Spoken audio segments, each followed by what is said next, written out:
Vamos a ir a Romanos 12, versículo 2. Tenemos unos minutos para predicar, para compartir la palabra de Dios y vamos a pedirle al Señor que nos hable. Decirle: Padre, te pido que me des el pan de hoy. El pan de cada día, dámelo hoy. Tu provisión fundamental, tu palabra, Señor. No el pan de ayer, no el pan de mañana, sino el pan de hoy. Lo que vos tenés para que tu pueblo pueda recibir todo lo que necesita para salir a pelear esta batalla de la fe. En el nombre de Jesús. Amén. Bueno, la palabra es Romanos 12, versículo 2, palabra muy conocida, la conocemos, pero vamos a analizar algunas cositas que son interesantes sobre esta palabra. Romanos 12, 2 dice, como ven ahí en la pantalla: no os conforméis a este siglo, sino transformaos por medio de la renovación de vuestro entendimiento, para que comprobéis cuál sea la buena voluntad de Dios, agradable y perfecta. O sea que lo que dice básicamente es, cuando dice no te conformes a este siglo, parafraseando o interpretando, quiere decir no cambies de forma para ser agradable a este siglo. O sea, no te adaptes vos a este mundo y a esta era y a este tiempo. No tenés que ser vos el que te tenés que adaptar a esto, sino que al revés, el contexto se debería adaptar a vos. Eso es lo primero que dice. O sea, no tomes la forma del mundo. El hecho de que vos vivís en el mundo no quiere decir que vos tengas que tomar la forma del mundo. No quiere decir que vos te tengas que adaptar a lo que el mundo dice y a lo que el mundo pregona. Ni que vos tengas que aceptar cosas que están en el sistema del mundo y que son cosas que se dicen, pero nosotros somos distintos, nosotros no pensamos como el mundo, porque aunque vivimos en el mundo, no somos del mundo, sino que somos ciudadanos ¿de dónde? ¿Nacidos de dónde? De arriba. Nacidos de nuevo quiere decir nacidos de arriba. En el griego y en el hebreo, cuando se habla de nacidos de nuevo, es nacidos de arriba. Así que nosotros nacimos de arriba. Y como dice el libro de Colosenses, estamos arriba. Hoy en día estamos escondidos en Cristo, con Él. Y vos decís, ¿pero cómo? ¿Puedo estar acá y puedo estar allá? Sí. ¿Puedo explicarlo? No. ¿Es un misterio? Sí. Pero estoy con Cristo arriba, en los lugares celestiales, y estoy acá abajo, al mismo tiempo. La gran pregunta es, ¿cuál es mi perspectiva? ¿No? Porque estoy en los dos lados. Estoy arriba y estoy abajo. Ahí es donde puedo realizar la opción. Si yo opto por mirar de arriba, ¿cuáles son los beneficios de mirar de arriba? Los problemas son chiquitos. Entiendo el orden de las cosas. Todo esto es importante por lo que les voy a decir ahora. Entiendo que cada cosita que pasa no es importante en sí misma, es simplemente parte de un proceso. Y puedo ver eso, y puedo ver el proceso, y puedo ver el camino. Pero cuando veo de abajo, ¿qué pasa? Los problemas son enormes, me empantano, remo en dulce de leche, todo parece, me ahogo en un vaso de agua. Me pasó un problema con no puedo entrar a la página de internet del banco. Hay que llamar a la ambulancia, ¿no? Pues así, porque nos ahogamos en un vaso de agua. No tengo internet, no tengo carga en el teléfono, no sé dónde voy a encontrar carga en el teléfono. Me quedé 3 horas en Rosario. Ayer tuve que hacer un poco ese ejercicio, ¿no? Mirarlo de arriba, todo, porque digo, no puede ser que esté acá. ¿A quién salgo? A matar, perdón. No, el avión se portó re bien, increíble, ¿no? Yo pensé que la gente se iba a levantar y a empezar a... ¿no? Porque en general la gente se agarra con los azafatas, se agarra con los pilotos. No, la gente estuvo bien. El único que estaba mal era, ¿saben quién? Yo. La gente se portaba bárbaro. Ya está. Pero bueno, entonces hay que hacer esos ejercicios, ¿no? De estar arriba. Ahora, esta palabra que les acabo de leer, no os conforméis a este siglo, sino transformaos. Es una acción que nos pide, no es imperativa. Transformen su mente, ¿no? ¿Quién lo tiene que hacer? Nosotros. Porque Dios no dice, yo les transformaré su mente, ¿no? Dice, transfórmense ustedes, Transfórmense, no se conformen a este siglo, sino transfórmense por medio de la renovación de su entendimiento para que comprueben cuál es la voluntad de Dios. O sea, en el fondo, Dios nos está hablando de ¿qué? Su voluntad. Su voluntad. ¿Y por qué es importante su voluntad? ¿Quién sabe decirme por qué es importante la voluntad de Dios? Porque es perfecta. ¿Y qué más? ¿Lleva a dónde? A la bendición. Porque en realidad Dios no bendice tanto gente como bendice caminos. Dios bendice el camino. Entonces la gente que toma el camino bendecido es bendecida. La gente que por más que la gente, si vos le pedís la bendición a Dios, pero tomás el camino que no está bendecido, ¿qué te va a pasar? Pueden venir todos los pastores de la tierra a orar por vos, pero vos estás en el camino que no está bendecido. Y si vos tomaste el camino no bendecido, ¿qué es lo que va a terminar pasando? Vas a terminar en la no bendición. ¿Cómo se llama la no bendición? Maldición. Es fea la palabra. Pero por eso, y yo creo que este es uno de los mensajes más resistidos en la iglesia. Yo sé que ustedes son gente madura, y no estoy hablando de esta iglesia, pero en general en las iglesias cuando uno habla de obediencia la gente se pone mal. ¿Por qué? Y porque todos tenemos corazones rebeldes en el fondo. Todos. Ninguno de nosotros tiene un corazón. Lo que pasa es que el corazón es engañoso. Entonces decimos, no, pero yo ofrendo, yo voy al culto, yo esto, lo otro. Sí, pero en algún lugar hay una rebeldía y la tengo yo, la tenés vos, la tenemos todos. ¿No? Entonces es importante saber que Dios nos está hablando hoy de su voluntad. ¿Por qué? Porque si nosotros hacemos su voluntad, vamos a estar bien. Su voluntad es un camino seguro, digan conmigo seguro. Seguro, es seguro para nosotros estar en su voluntad. Estar fuera de su voluntad es como estar afuera de la carpa, fuera de los límites de su habitación. Dios, la presencia de Dios está por sobre el camino, ¿me entienden?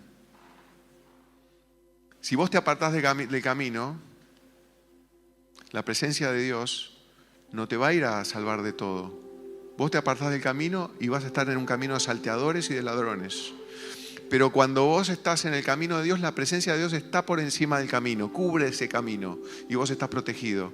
Por eso es importante la voluntad de Dios. Ahora, en un sentido más profundo, porque esta palabra en general es interpretada como esto. Yo les digo lo que la gente piensa cuando lee esta palabra, Romanos 12:2. La gente piensa, no te dejes influenciar por las ideas del mundo. Ese es el mensaje que la gente se queda, ¿no? ESI, educación sexual integral, el tema de toda la cultura, ahora con esta palabra tan de moda, woke, ¿no? Que la cultura woke, todo el tema de la cultura LGBT y todas esas cosas. No te dejes influenciar por esas cosas, no te dejes influenciar por los medios. Eso es lo que la gente piensa que esto quiere decir. Pero yo creo que quiere decir, es verdad que quiere decir esto, pero quiere decir cosas todavía más profundas. Y en un sentido más profundo quiere decir esto, quiere decir, no te dejes influenciar por lo que ves. No te dejes influenciar por tus circunstancias. No te dejes influenciar por tu contexto. O sea, no dejes que el contexto o lo que te rodea o las tribulaciones que estás pasando o los problemas que están a tu alrededor condicionen lo que vos vas a hacer. Ese es el mensaje. ¿Y por qué digo esto? Porque la mayoría de las personas, escuchen esto, culpan a las circunstancias por sus acciones. Todos lo hacemos, ¿no? Hice tal cosa, estuvo mal, bueno, pero ¿qué querés? Tenía este problema, pasaba esto, no nos justificamos. Pero esto es más viejo que la ruda. O sea, esto empieza desde Adán. Acuérdense, en Génesis 3, Dios le dice, después que comieron el fruto del árbol de la ciencia del bien y del mal, que Dios les había dicho que no comieran, Dios se le aparece a Adán. Lo va a buscar como de costumbre, Adán está escondido. Fíjense que no es Dios el que se esconde. El que se esconde es Adán. Dios vuelve como todos los días y con nosotros no es Dios el que se esconde. A veces nosotros estamos buscando a Dios como si buscáramos un conejito de Pascua, ¿no? ¿Dónde está el conejito? No, Dios está siempre, el que se esconde somos nosotros. Vos decís, no, pero yo vengo al culto, pero ¿cómo te escondes? Y ignorás a Dios. No sintonizás el dial de Dios. Qué palabra vieja. Pero no estás ahí buscando qué Dios está diciendo. Te cortás por la tuya, haces lo que a vos te parece, te apoyás en tu propia prudencia, te escondes de Dios. Pero Dios aparece y le dice a Adán, ¿quién te enseñó que estabas desnudo? Génesis 3, versículo 11. Lo podemos poner ahí, Génesis 3, 11. Dice, ¿quién te enseñó que estabas desnudo? ¿Has comido del árbol del que te mandé que no comieses? Y el hombre respondió, ¿qué respondió?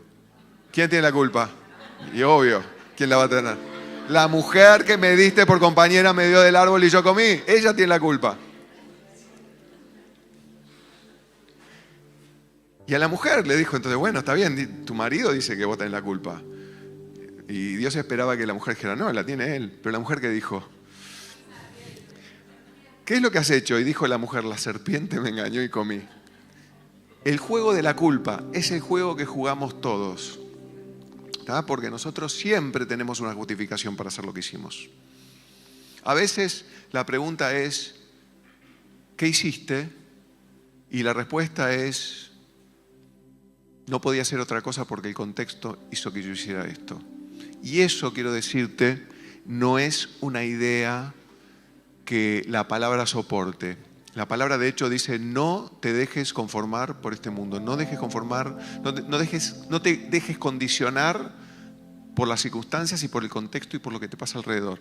Por ejemplo, fíjate que Salomón, hijo de David, ¿qué tenía Salomón? ¿Cuántos saben de la palabra? ¿Cuántos leyeron sobre Salomón, hijo de David? ¿Qué tenía Salomón, hijo de David? Todo. Él pidió que hizo muy bien al principio. Dios le dijo, ¿qué querés? Y él pidió sabiduría. Y cuando Dios se dio cuenta que había pedido sabiduría, ¿qué le dijo? Bueno, te doy todo lo demás, porque si no me pediste riquezas, te voy a dar riquezas. Y fue el rey más rico de la historia de Israel. Fíjense lo que dice Primera de Reyes 11, versículo 3. Tenía tantos bienes que lo iban a ver para ver lo que tenía. Era riquísimo Salomón, tenía todo. Dice que tuvo 700 mujeres, reinas, y 300 concubinas.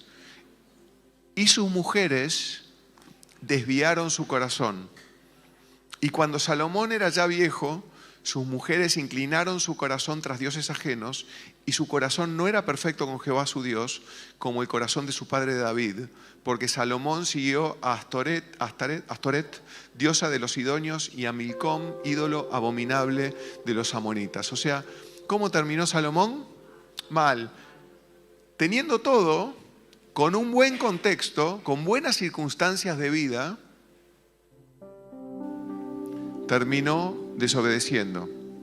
O sea que a Salomón el mundo no lo condicionó. El mundo era bueno, lo que él tenía alrededor era perfecto. Pero sin embargo se terminó yendo tras dioses ajenos porque hizo todo lo que Dios le dijo que no hiciera. ¿Qué fue?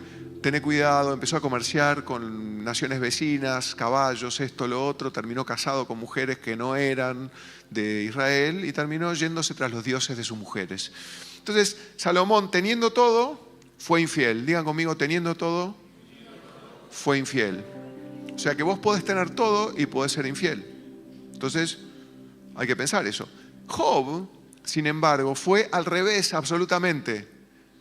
Ustedes se acuerdan que Job era un varón perfecto. Satanás se le aparece al padre y le dice, ¿consideraste a tu hijo Job? Tiene todo. Claro, como tiene todo, vos lo protegés, ¿cómo no va a ser perfecto? Y Dios dijo, bueno, probalo. Y le dio la posibilidad a Satanás de probarlo, pero no sacarle la vida. Entonces, ¿qué pasó? Perdió, ¿se acuerdan lo que perdió Job? ¿Qué perdió? Todo, perdió la familia, perdió los animales, perdió las casas, las tierras, y terminó sentado, rascándose con un tuesto, con un palo, una sarna maligna, y la mujer, ¿Qué le dijo la mujer? ¿Cuál fue el buen consejo que le dio la mujer? No estoy contra la mujer, por favor, no piensen en eso. Pero ¿cuál fue el concepto que le dio la mujer? Maldice a Dios y muérete, le dijo. Pero Job, ¿qué hizo? Vamos a leerlo.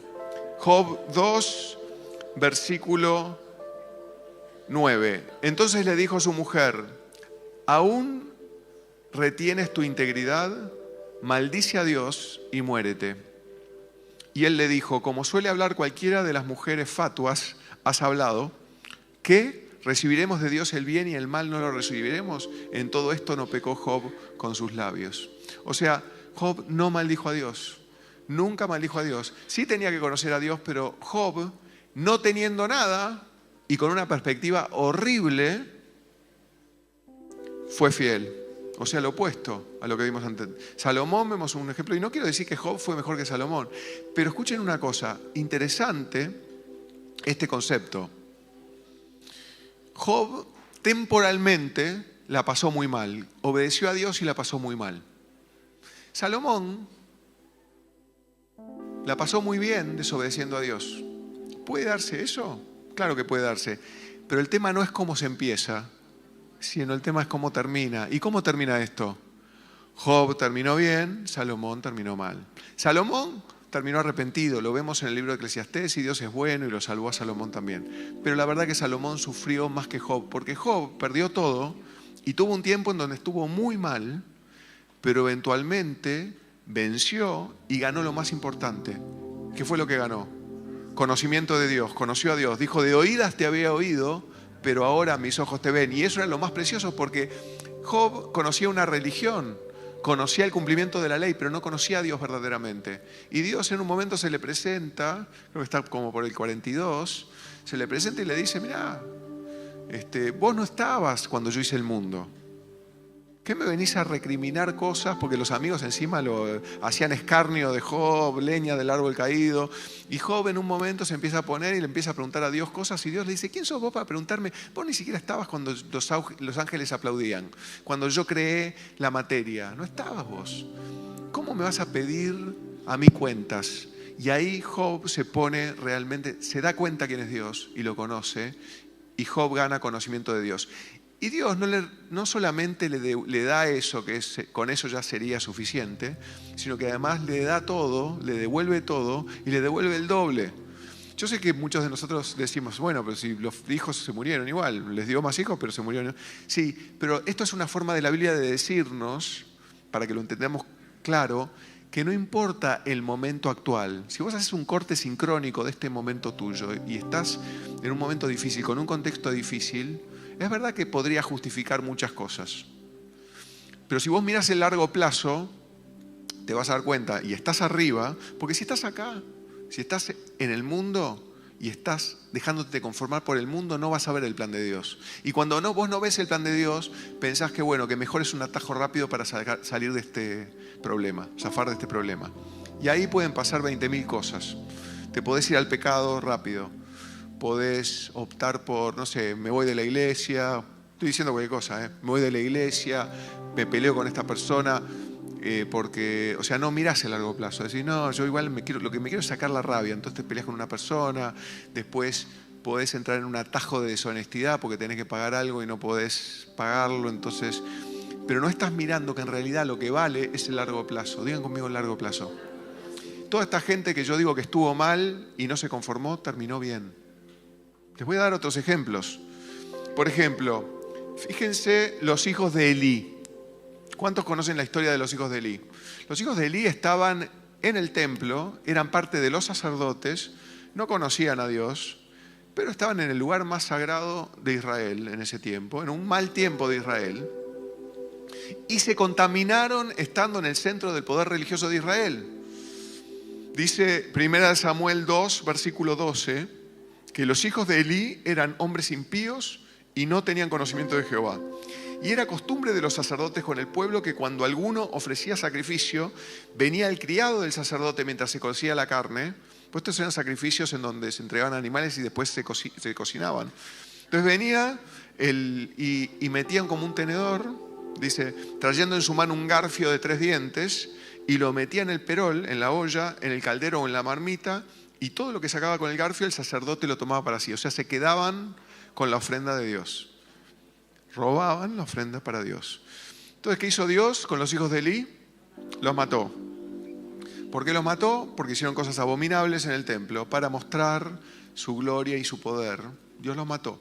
Pero, ¿qué es lo que nos enseña eso? Que podés estar en el ambiente más religioso, rodeado de sacerdotes, y ni siquiera eso es suficiente para que vos no te contamines. Vos podés tener todo y te podés contaminar igual, porque la contaminación no es un asunto externo, es algo que sale del corazón.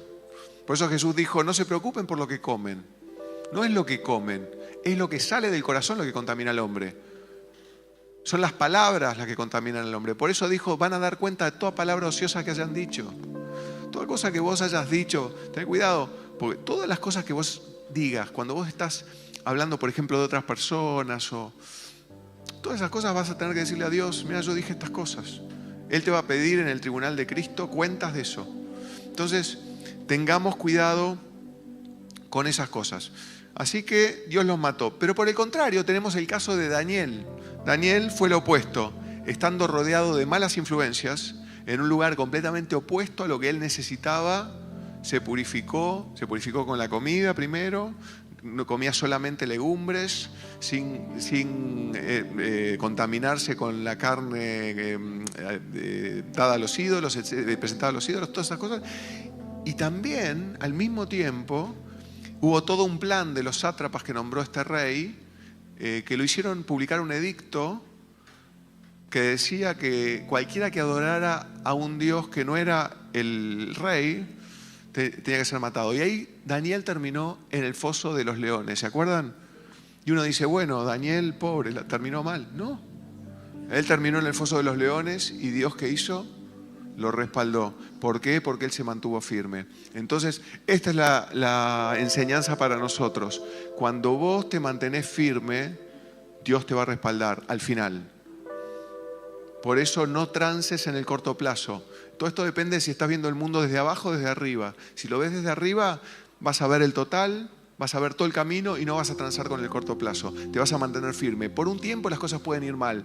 La palabra dice, esta leve tribulación momentánea solamente revela en vos el más excelente peso de la gloria.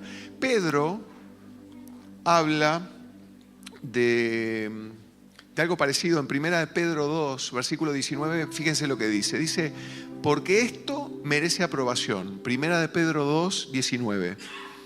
Porque esto merece aprobación. Si alguno, a causa de la conciencia delante de Dios, sufre molestias padeciendo injustamente. O sea, lo que dice Pedro es, si vos estás con la conciencia limpia, estás operando bien para Dios en un mundo caído, probablemente sufras un poco. Y eso merece aprobación. O sea, Dios lo aprueba. Está bueno. Sufre molestias padeciendo injustamente. Pues qué gloria es, dice después, si pecando sois abofeteados y lo soportáis. O sea, lo que no es aprobado es que vengan las bofetadas porque lo hiciste pecando. Eso no. O sea, está bueno sufrir por hacer la santidad. Es malo sufrir porque pecas. Eso se puede evitar. Y después dice, mas si haciendo lo bueno sufrís y lo soportáis, esto ciertamente es aprobado delante de Dios. ¿Por qué? Porque estás viendo el largo plazo. Digan conmigo largo plazo. Esto, escuchen, esto es muy largo plazo. Algunos dicen la vida es corta. Sí, pero nosotros sabemos que la vida es eterna. ¿Qué quiere decir que la vida es eterna? No termina nunca. ¿Y cuándo empieza eso? Hoy. Ya estamos. Esto es la vida eterna. O sea, tu vida eterna empezó. Decía que está al lado tuyo, tu vida eterna empezó. Claro, yo sé que vos pensás, no, esto viene después de la muerte. No, no, no, esto es tu vida eterna. Es ahora y no termina nunca. Entonces es muy largo plazo. Entonces no trabajes para el corto. El corto es efímero, se va. Hoy solucionaste un problema bárbaro, lo hiciste a través de una trampita. Parece que te salió bien, pero eso es pan para hoy, hambre para mañana. Como dice Segunda de Dálmatas 5.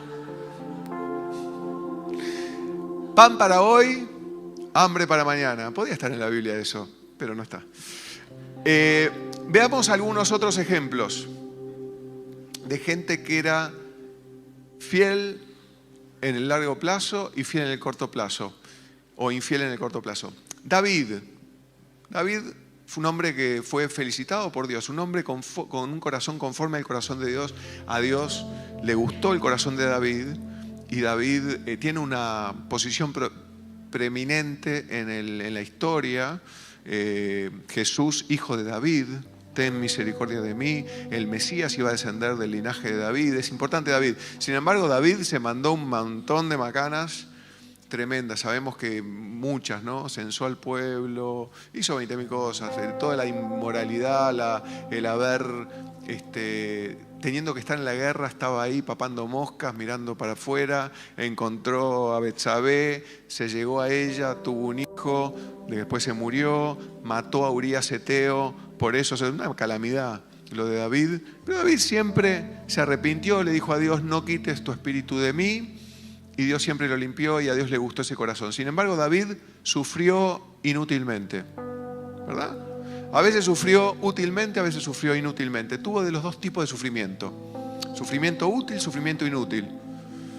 Nosotros también. Hay un montón de sufrimiento que es útil, pero hay un montón que son como esos errores que hacen los jugadores de tenis, se llaman errores no forzados.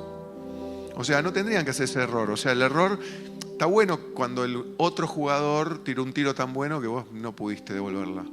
Pero si vos sacaste mal, y es un error que es responsabilidad tuya. Esto es lo mismo. Hay errores que vienen porque Dios los permite para enseñarte algo, y esos son buenos. Eso es sufrimiento útil. Y tenemos que aprender a sufrir el sufrimiento útil dignamente. Esto no es pare de sufrir. Esto es guayo, aprenda a sufrir dignamente.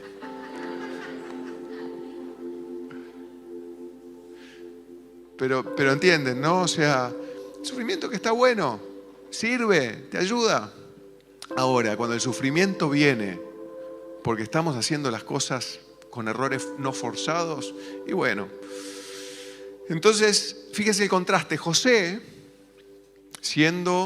tuvo una vida que fue una calamidad, por José, oscura. De chiquito tuvo un sueño, fue a contarle a los hermanos el sueño, los hermanos lo quisieron matar, después lo vendieron como esclavo, termina en la casa de Potifar como esclavo, pero el tipo siempre en excelencia, siempre obedeciendo a Dios, temiendo a Dios, en excelencia. La mujer de Potifar trata de seducirlo, el tipo huye y es castigado por eso.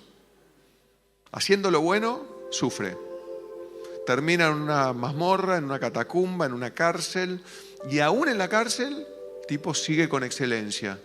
Y cuando uno piensa esto no va a ningún lado, el tipo termina cada vez más abajo, ¿qué pasa? Viene todo este tema de la interpretación de los sueños y termina siendo el segundo hombre más importante de Egipto. Y no solo eso, pues no fue un tema de poder, fue que él fue el encargado de salvar a Israel de la hambruna. Porque Israel tenía todo un problema de hambre, y Egipto, porque José era un buen administrador, porque Dios estaba con él, había logrado guardar suficiente grano como para que no hubiera hambre en Egipto, y hubiera suficiente para darle a los hermanos de José, a quienes perdonó, y hay un montón de cosas. Pero José termina en lo peor, sigue siendo fiel, y Dios al final lo exalta. ¿Entienden? O sea, los que eran fieles generalmente la pasaban mal en el corto plazo. Y yo sé que muchos de nosotros la pasamos mal en el corto plazo por nuestra fidelidad. Nuestra fidelidad en este mundo es castigada. Escuchen, es castigada. ¿Por qué? Porque el Espíritu de Cristo es castigado en este mundo. Y muchas veces tenés que entender esto, y es muy bueno entenderlo. La guerra no es contra vos, es contra el Espíritu de Cristo en vos. Porque vos llevás al Espíritu de Cristo en vos. Estés bien, estés mal, tenés al Espíritu de Cristo. Entonces recibís ataques innecesarios por eso, porque el mundo se pone en contra del Espíritu de Cristo. Por eso Jesús dijo: no crean ustedes que van a ser mayores que su maestro. No crean ustedes que no van a sufrir. Ustedes van a sufrir. ¿Pero por qué van a sufrir? Por hacer el bien. Y entonces si ustedes sufren por hacer el bien, eso es aprobado delante de Dios, dice Pedro. Aprobado. O sea, Dios está contento. Ustedes piensan, ¿estoy sufriendo por hacer las cosas bien? Dios está sonriendo. Para mí es suficiente eso, no sé para vos. Para mí es suficiente. Si yo sé que Dios está sonriendo, estoy contento. Puede salir todo mal, pero Dios está sonriendo, yo estoy contento. Lo peor sería que salga todo bien y Dios esté enojado. Porque eso no termina bien. Decía que está al lado tuyo, eso no termina bien. En el largo plazo no termina bien. Así que los que eran fieles generalmente la pasaban mal en el corto plazo, pero en el largo plazo perseveraban y vencían. Veamos otros ejemplos. Zaqueo. ¿Se acuerdan de Zaqueo? Recaudador de impuestos. Lo peor de la escoria de Israel en aquel tiempo, porque todo recaudador de impuestos era recaudador de impuestos para el Imperio Romano, que era opresor. Entonces los veían como, imagínate que un recaudador de impuestos era tu vecino. Los se conocían, eran judíos, se conocían. Entonces dice, mira, este es recaudador de impuestos. O sea, lo que está haciendo es me está cobrando impuestos exorbitantes a mí, confiscatorios, y se los da al Imperio Romano, que son mis opresores. Los odiaban. ¿Qué hizo Zaqueo? Tenía eso, ¿no? Pero en un momento, odiado por eso, se arrepintió y eligió devolver lo que había robado a los demás. Enmendó. El joven rico, sin embargo, siendo alabado por su riqueza y reconocido, se fue sin cumplir lo que Jesús le pidió, que fue vender todo y darlo a los pobres. Y acá llegamos al centro. Dos modelos de hombre, Adán y Cristo.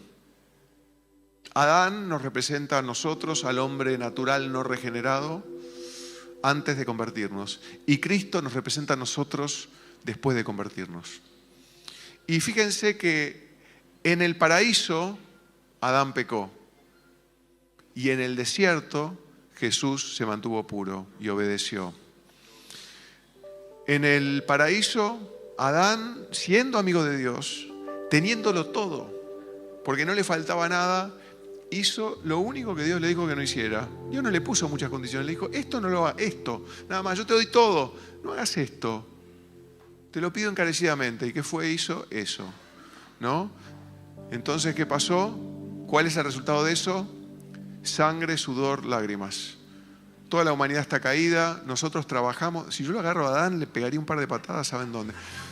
Escuchen, todos nosotros, no, eso fue, igual es el plan de Dios, pero es gracioso pensarlo, ¿no? Si yo lo tuviera acá, le diría, ¿pero qué hiciste, tarado? Tengo que trabajar todos los días por vos. Esa es la maldición. Me gustaría estar de vacaciones, tengo que trabajar. No, escuchen, el trabajo dignifica, está bueno trabajar. Pero estoy diciendo cosas graciosas nada más. Pero no, la verdad es que Adán fue responsable de que la humanidad produzca abrojos, espinos, ¿no? Y tengamos realmente, vivamos en un mundo caído. Y sin embargo, Jesús en el desierto, siendo tentado por el enemigo y teniendo un hambre tan grande, escuchen, ¿saben cómo era el hambre de Jesús? Era lo que se llama inanición. Quiere decir que tus músculos se empiezan a comer a sí mismos porque ya no hay grasa en el cuerpo. O sea, es lo que tienen los chicos en África, en los países donde no tienen comida. Cuando ves un chico desnutrido, eso es inanición, no tienen masa muscular, la panza muy hinchada, porque generalmente se tratan de sacar el hambre con tierra, comen tortas de tierra, cosas así. No tienen nutrientes, entonces el cuerpo se come a sí mismo, se autofagocita. Eso tenía Jesús. Con esa circunstancia, hambre absoluta, no dio el brazo a torcer.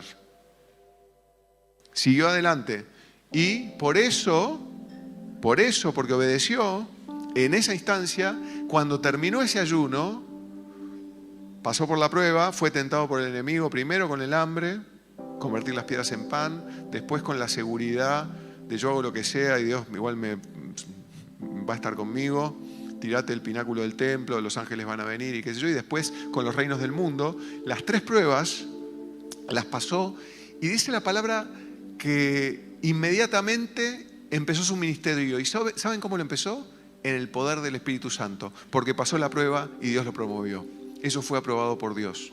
Entonces, no todo es lo que se ve y no es oro todo lo que reluce. Así que acuérdense que Filipenses 2, versículo 6, habla de Jesús y dice esto, dice, el cual siendo en forma de Dios, no estimó el ser igual a Dios como cosa que aferrarse, sino que se despojó a sí mismo, tomando forma de siervo, hecho semejante a los hombres, y estando en condición de hombre, se humilló a sí mismo, haciéndose obediente hasta la muerte, y muerte de cruz. ¿Haciéndose qué? Obediente. ¿Hasta qué? Hasta la muerte. Si nosotros tenemos que ser más como Jesús, la pregunta es, ¿seríamos nosotros obedientes hasta la muerte? Muchos de nosotros diríamos, no, hasta la muerte no, poquito antes sí, pero hasta la muerte no. Pero Jesús quiere que seamos como Él, obedientes hasta la muerte. Y dice, y muerte de cruz, por lo cual Dios también, ¿qué hizo? Lo exaltó hasta lo sumo y le dio un nombre que es sobre todo nombre. O sea, ¿qué hizo Jesús? No se conformó a este siglo, obedeció a pesar de que sus circunstancias particulares no eran buenas. Venía lo malo, venía su muerte y Él siguió hasta la muerte, se humilló, fue entregado, fue crucificado, sufrió la muerte que no debería haber sufrido, era la muerte que nos correspondía a nosotros, para que nosotros seamos bendecidos. Y sin embargo nosotros después no lo obedecemos. ¿Por qué? Porque en realidad todo lo que estamos viendo hoy, lo que quiere decir, y este es el mensaje, es que obedecer es una decisión personal. No depende de las circunstancias de uno. Vos podés tener las mejores circunstancias y podés ser desobediente. Podés tener las peores y podés ser obediente. Con lo cual, si vos estás acostumbrado a justificarte o justificar tu desobediencia porque te pasa esto, te pasa lo otro y no tenés otra, acordate que no es tan así. No, pero pastor, no me sentía bien. No, pastor, lo que pasa es que tuve que hacer tal cosa, tuve que hacer tal que el trámite, tuve esto, tuve lo otro. No, pastor, lo que pasa es que no tenía plata. Tuve que sacar esto, yo después lo devuelvo. No, pastor, es que me vinieron y me preguntaron y yo tuve que contar, tuve que decir. ¿No? Hay un montón de cosas que uno hace porque uno está justificándose por sus circunstancias. ¿Se entiende, no, lo que digo? ¿Resuena? Escuchen, la desobediencia rara vez tiene una justificación. Lo único que puede pasar es que tengamos miedo, intimidación, cobardía. A ver, una mentirita blanca, ¿no? Una mentira blanca es una mentira que uno dice para no herir al otro, teóricamente, ¿no? Y me preguntó cómo le quedaba, suponete, viene María y me dice, ¿cómo me queda este vestido? El vestido tiene un rayo amarillo dice AC/DC atrás. ¿Cómo me queda este vestido? No, mi amor, te queda espectacular, bárbaro. Eso es un pecado. No es el caso, ¿no? Yo le digo la verdad porque prefiero sufrir en este momento, ser abofeteado por hacer el bien y decirle la verdad. Pero después ella valora que yo le digo la verdad, ¿no? Pero las mentiritas blancas, ¿no? A veces uno, para no ofender a alguien, termina diciendo una mentira. No querés hacer algo con alguien. No querés te invitó a comer a la casa y no tenés ganas. No sabes lo que me pasó, tengo que hacer tal trámite. Esas cosas, ¿no?, que uno hace para que la persona no se ofenda. Eso también son palabras ociosas que salen de nuestra boca y vamos a dar cuenta por eso. Así que tratemos es difícil, ¿no? Yo sé que la vara está alta hoy, pero obedecer a Dios no depende de las circunstancias en que te encuentres. Y la pregunta es, ¿por qué debería yo obedecer a Dios? ¿No? Vimos una razón. ¿Cuál es? Muy bien, muy bien. Esa es la razón fundamental. Vamos a hablar de eso y hoy en el culto de la noche vamos a hablar sobre el mensaje a la iglesia en Éfeso, que es sobre la pérdida del primer amor. Y vamos a llegar a esta conclusión. Si vos no tenés amor por Dios, nada de lo demás funciona. Si vos no estás enamorado de Dios, es difícil pedirte obediencia. Y la gente desobedece porque en el fondo no está enamorada de Dios. Tenemos que ir a la fuente absoluta. Y hoy estaría bueno entender cómo estamos cada uno con respecto a Dios en el amor. Hoy el mensaje va a ser a la noche y te lo adelanto, por si no puedes venir, pero vení porque va a estar buenísimo. Que recuerdes de dónde has caído, te arrepientas y vuelvas a hacer las primeras obras de nuevo. Y eso es volver un poco a cómo fue tu conversión. ¿Cómo fue el primer momento? Yo sé que esto es difícil para muchos porque todos hemos sufrido esto. Todos hemos sido niños espirituales y como niños espirituales estábamos en medio de algodón, ¿no? En medio de ropas blancas y nos daban de tomar leche espiritual no adulterada. Y llegamos a un momento en donde tenemos que comer carne y hemos pasado por una adolescencia espiritual. Y en la adolescencia espiritual nos hemos rebelado. Nos hemos rebelado porque las cosas no eran tan lindas como parecían. Cuando yo era chiquito no me habían dicho que iba a tener que laburar. Yo pensaba que todo era juego, ¿no? Entonces, claro, uno se acuerda del primer amor y dice, claro, que en aquel momento me comía el mundo. Yo iba, sí, pero eras un bebé chiquito. Es verdad que le decías, a Dios le encantaba, porque a Dios le gustan los niños, hoy hablábamos de los niños, le gustan los niños, pero eras un nenito. Y no ibas a tener mucho impacto como un nenito. Y Dios hizo esto es una obra de Dios que vos ya no tengas, que hayas pasado por una adolescencia espiritual. Ustedes saben, la adolescencia es el momento de la rebeldía, ¿no? Donde uno cuestiona todo, cuestiona a su padre. El adolescente generalmente cuestiona a su padre y a su madre. Era el héroe. Cuando era chiquito el papá era el héroe. Pero ya cuando son adolescentes ya no sos más el héroe.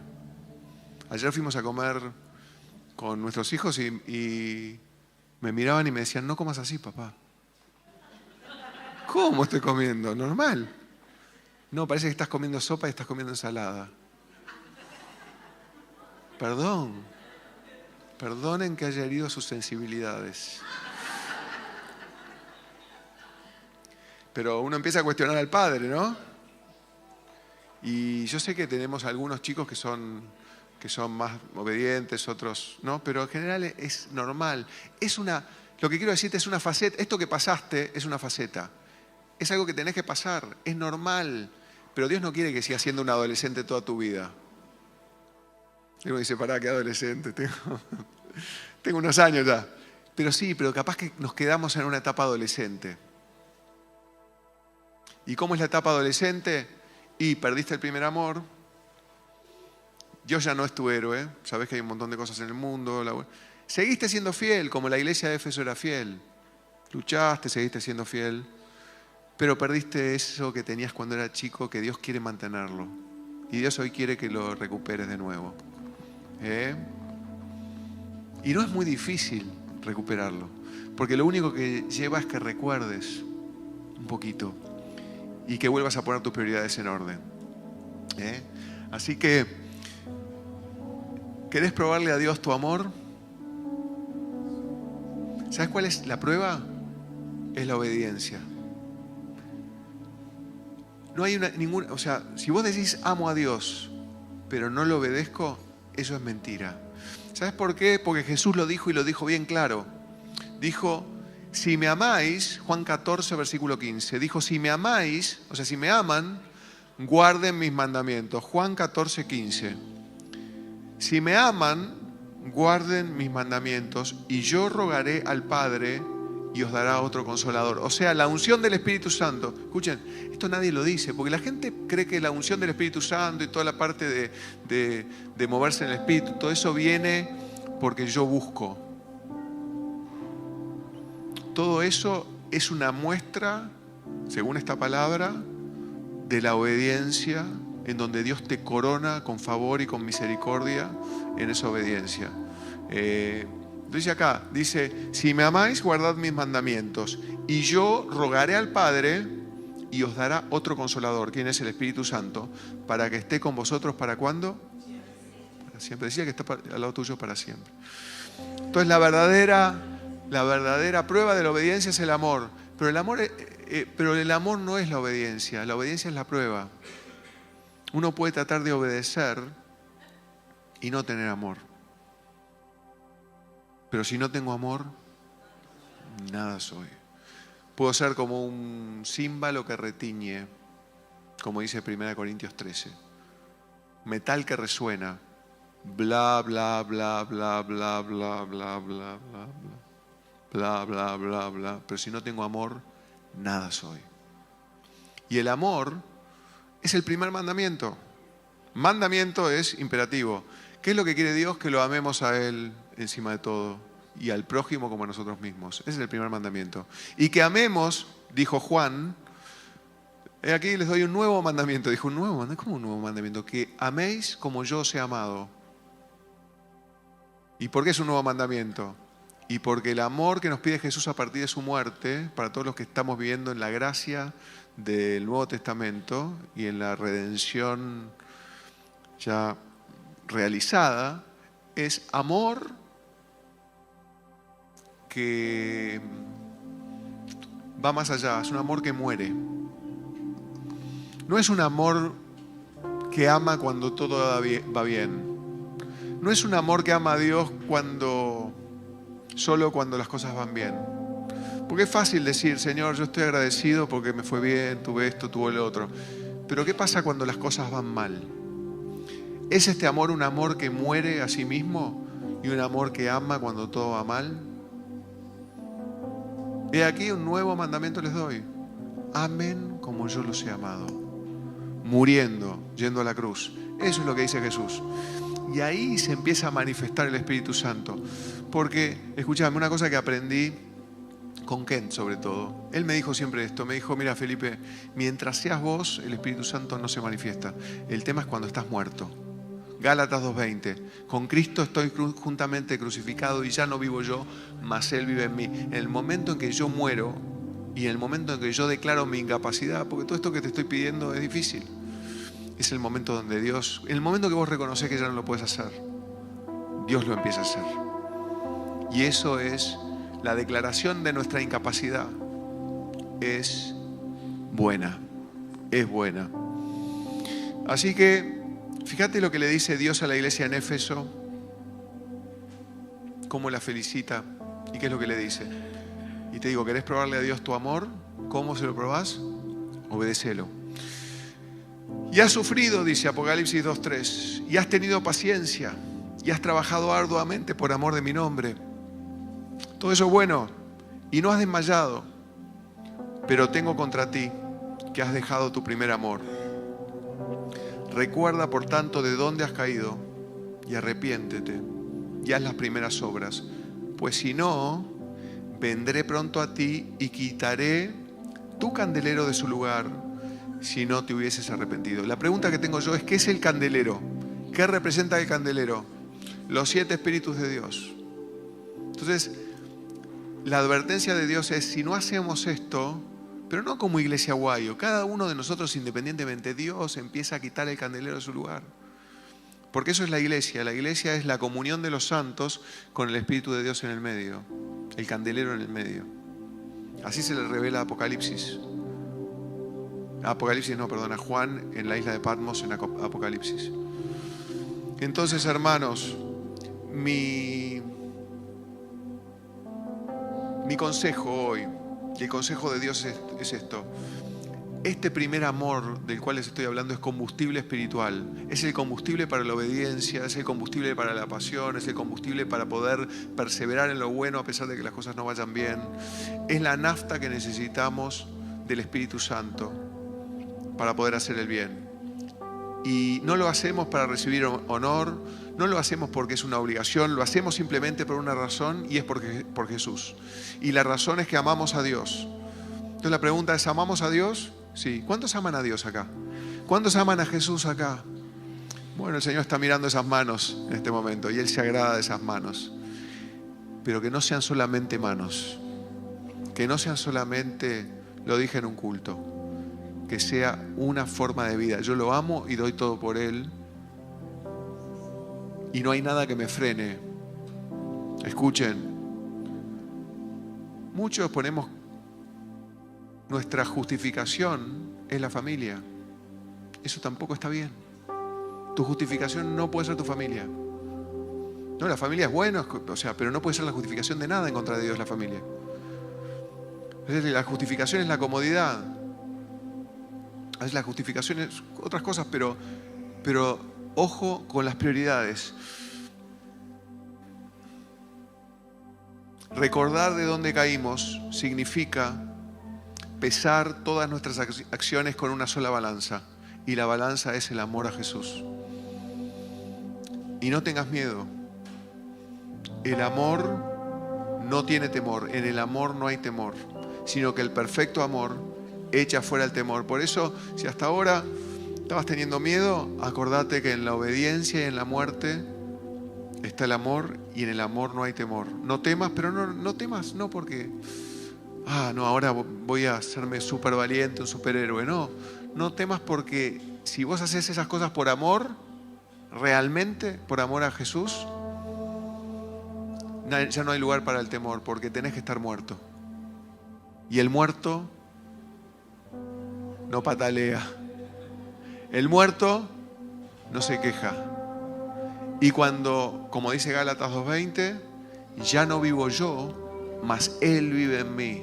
O sea, si el grano de trigo no cae a la tierra y muere, no lleva fruto. Por eso Él dijo, y María habló de esto en el devocional el otro día, por eso Él dijo, si alguno quiere venir en pos de mí, niéguese a sí mismo, tome su cruz y sígame. Porque esto no es para cualquiera. Mucha gente lo seguía a Jesús, escuchen, y mucha gente lo sigue siguiendo ahora a Jesús. Pero lo siguen porque interesados, por qué va a pasar, qué va a decir, saber si me puede bendecir, si puedo sacar algo. Pero los verdaderos discípulos saben que este camino es un camino de muerte primero, para después tener vida. Es un camino donde primero pasás por la muerte y después sos exaltado hasta lo sumo. Es un camino que es una picadora de carne para que te saque la carne. Es como una juguera. Metés un montón de ingredientes que están buenísimos y después sale jugo, muy nutritivo, pero está hecho pedazos. Y la vida del cristiano, yo sé que no es el mensaje que la gente quiere escuchar, yo sé que no es, pero es la verdad. Y la verdad te hará libre. Conoceréis la verdad y la verdad te hará libre. Por eso las iglesias que se llenan son las iglesias donde no se habla de esto. No se habla ni de obediencia, ni de pecado, ni de estas cosas, ni de prioridades. No, la obediencia es ir al culto. Ir al culto es, Señor, bendecime, bendecime, bendecime. Voy a tomar el camino que quiera y espero que en el camino que yo quiero vos me bendigas. Este mensaje es, no hay bendición fuera del camino que Dios marcó. Espero que sea una palabra hoy de sobriedad, pero de amor también. Y que el Señor en esta adoración aumente sobrenaturalmente el amor que tenemos por Él y podamos volver al primer amor. Vamos a orar para volver al primer amor. ¿Cuántos quieren volver al primer amor?